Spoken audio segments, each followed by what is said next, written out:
So we just practiced what I'm going to talk about.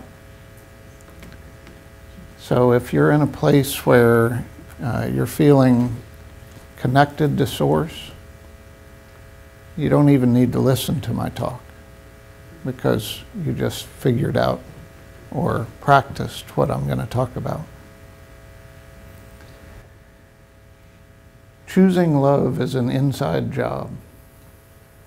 I'm going to set up the context of what I'm going to talk about because it's, I don't want to do that at the end or want to give you a little context. I took a hiatus from talking with you all because I've been working on my second book, which I've sent out about a third of it to some reviewers, so I'm getting things together and I'm feeling about 7 or 8 months pregnant with it. So it's getting close, yeah. This talk is from an excerpt from the book. The excerpt is in the latest Holistic Healing magazine, if any of you have seen that. It's called Choosing Love is an Inside Job. That article came after I wrote an article or a part of the book about a year ago when Charlottesville situation happened. And I wrote about how the response to Charlottesville should not be hatred or any kind of judgment, but choosing love. So that's a bigger part of the book. And then preparing for today, I needed to translate it into Unity Speak. So today's the Unity Speak version of all of that stuff that's been making me very pregnant and fairly uncomfortable. So what we know is that we have every resource we need to manifest love in the world. We all have it. We've always had it. It's all on board with each and every one of us. And we've been trained out of it in our culture, in the way that we engage the world. And so this time is the time of the great remembering, of the great awakening back into who we are and who we were created to be. The interesting thing is for years and years and years, this knowledge and this truth has been thread through the cultures of our world. We've never lost this thread. We've just gotten to the point that other parts have gotten louder and louder and louder. So every part of this talk today, I want you to test against the senses of your heart and feel the truth for you, because you already know all of this. I'm just going to do a little remindering. So we know that as members of Unity, Charles Fillmore is one of the founders and the essence of what we study and teach, and he clarified a lot of things. He reintroduced or put into a new higher priority this truth that we've known for years and years. So let's start with Charles Fillmore, or let's start with Jesus, because that's what the next slide says. Jesus said, before he gave examples of how to pray with the Lord's Prayer, here's his preview instructions. And I'm not going to quote it word for word, but he said, don't pray out in public. Go hide. Go find a place, a secret place. The word in Greek for closet that's translated here is like a storehouse or a secret place in a building.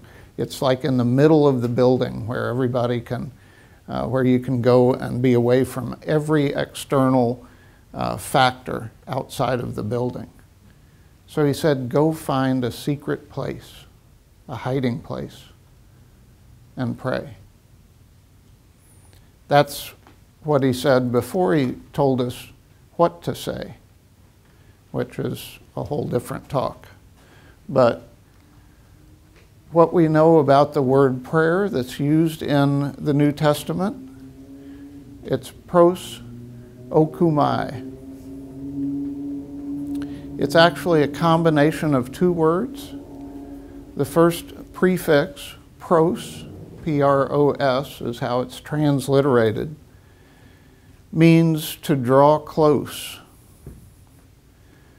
We use this prefix a lot in the English language. Prosthetic.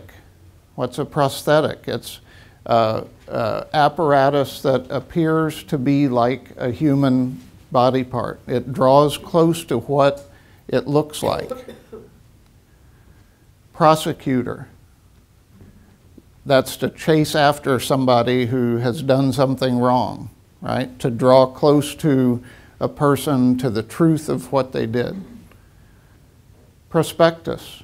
If you do any investing, you would get a prospectus. A prospectus is a statement of approximation of what's going to happen with your money, right? So all of those have that same beginning, to draw close.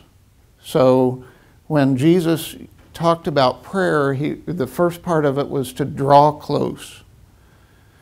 The other part of this word, ekomai, etchomai, is a desire or a passion or a vow.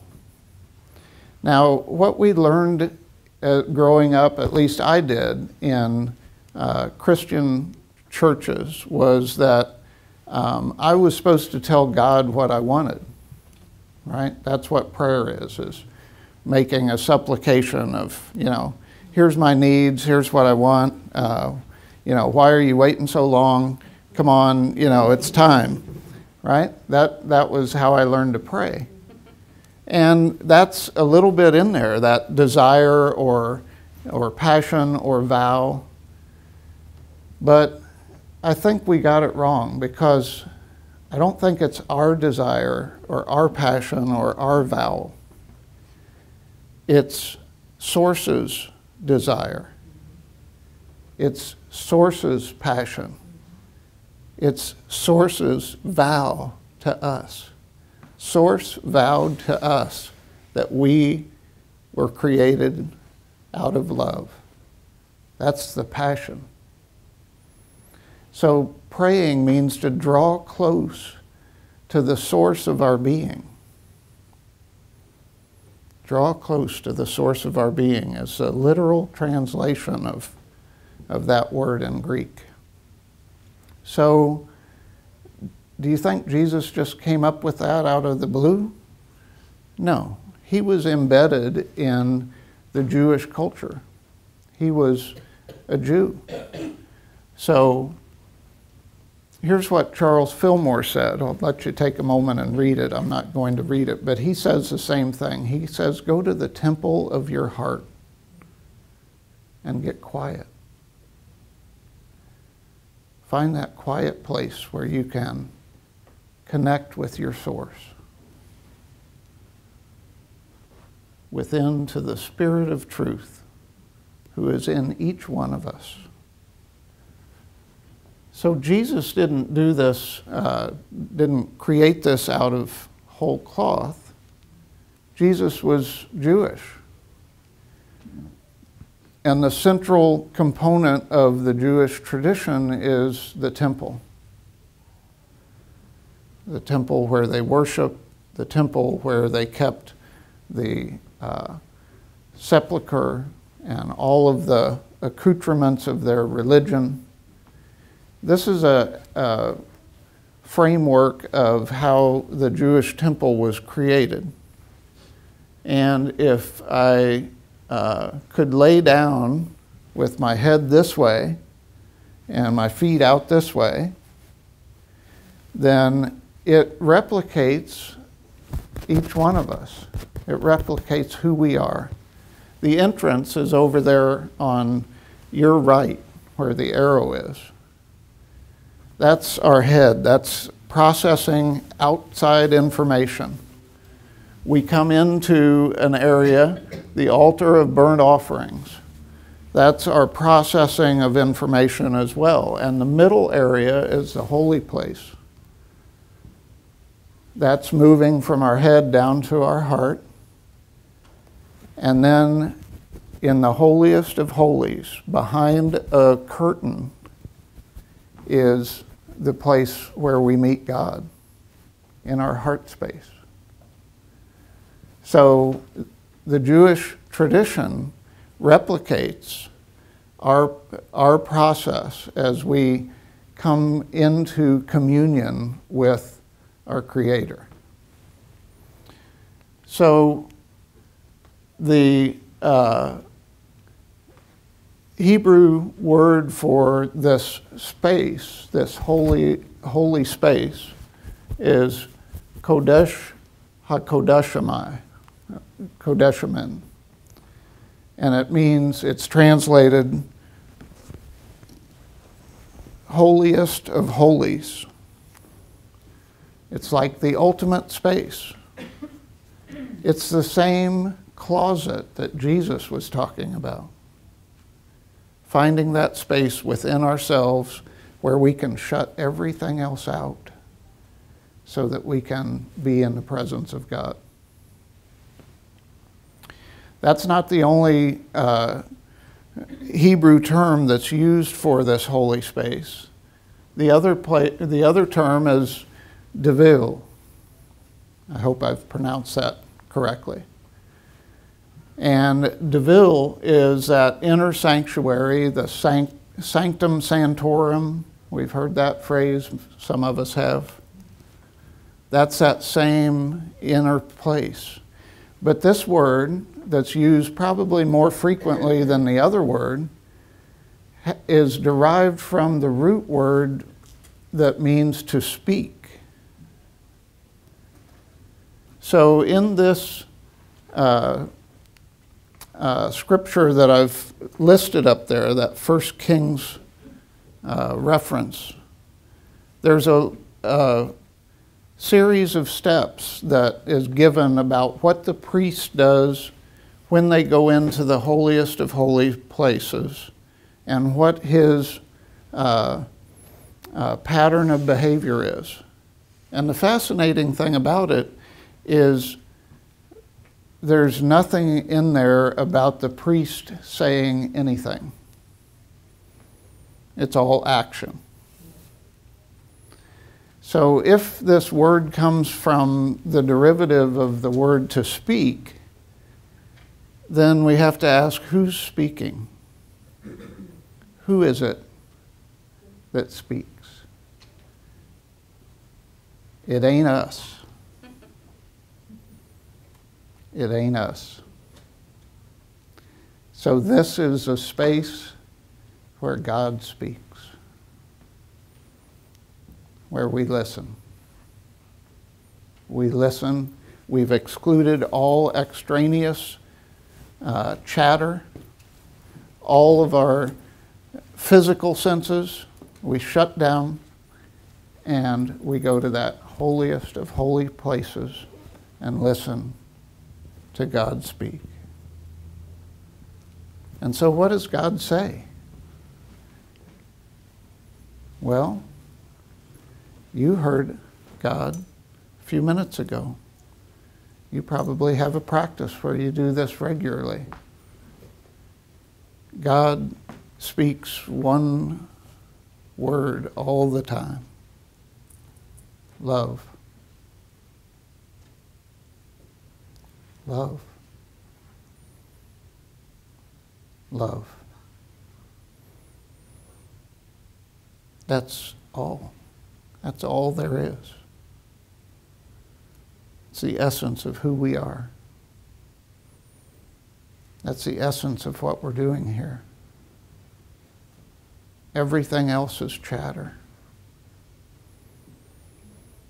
Diving into that place, deep within each one of us, the temple of our heart. We hear the vibration of God, and that vibration is love. So we did that exercise in our meditation. Here's some steps if you want to get back into your analytical mind, because your body and heart knows how to do this. So you extinguish all external stimuli. You go to that place, that closet. You shut off your phone. You tell people you're unavailable. You do everything you can to shut down everything outside of you. And then you quiet your mind. You begin to bring your consciousness from the analyzing and navigating the world. You bring it down inside of yourself, down to your heart space. You tune to your heart. You listen. You listen to the vibration of love. As you listen to that vibration of love, you entrain to it. You come to a place where you can hold that vibration. Hold that note. One of the sections of my book is entitled Enlightenment is Holding the Note of Love. So you hold that note. And then you come out of that space. You come out of the holiest of holies. And you open yourself back up to external stimuli. And you hold the note of love as long as you can. And when the note of love starts fading, or you start getting wobbly about holding that note, then your job is to go back to the holiest of holy places, to reconnect, to reinforce that note, and then come back out and hold it longer. Hold it again. Hold it in areas where, first you hold it in areas that are not emotionally activating for you, where it's easy because you don't get your humanness involved. And then after you get good at holding the note out in the world in those areas, then you start working on the areas where you get activated. It might be a family member. It might be a boss. It might be someone in the neighborhood. You begin to learn to hold the note of love in every circumstance. And that is choosing love as an inside job. It's our job. We've got to do it ourselves. No one can do it for us. We repeat until we and Source are one, and it just is always that way. So I threw up some of my resources that I've developed and used. I've got a Choose Love meditation, which is similar to this, the one I did before the talk. The article in Holistic Healing magazine, if you can't find the magazine, the article isn't available online, but I can send it to you, so just email me if you want to read that. And the longer Choose Love article is online. Already done that. Thanks. So you can read that. That was in response to the Charlottesville situation, which gives us a great opportunity to choose love, to start holding that note. And let me tell you, there's lots of people that are doing the same thing. There are lots of people that are moving in this wave of consciousness that's going to transform our world within this generation. This is it. We're on the verge. It's exciting. So, do not supplicate or beg God to give you what you need, but get still and think about the inexhaustible resources of infinite mind, its presence in all its fullness, and its constant readiness to manifest itself when its laws are complied with. Charles Fillmore. Or, he said more succinctly, be still and turn within to the great source, which to me is a paraphrase from the psalmist who said, one of my favorite verses, be still and know that I am God. Thank you all.